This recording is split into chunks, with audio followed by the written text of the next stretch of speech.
Welcome to Instaclustr by NetApp, using the Instaclustr dashboard. In this video, we'll cover using the Instaclustr dashboard to monitor, dynamically resize, and view details for your clusters. First, we'll take a look at the left side of the console.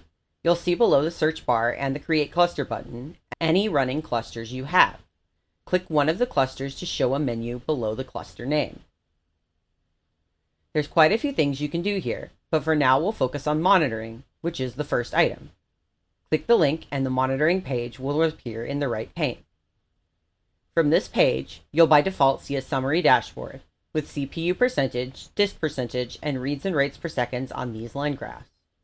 You can change this dashboard in many ways to suit your needs. Learn more via the link in the description.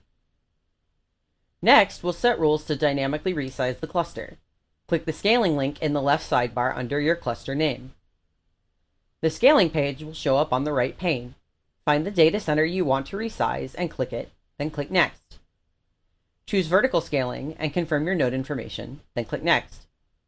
We'll then fill in details like concurrent resizing of nodes and select a new size for our nodes.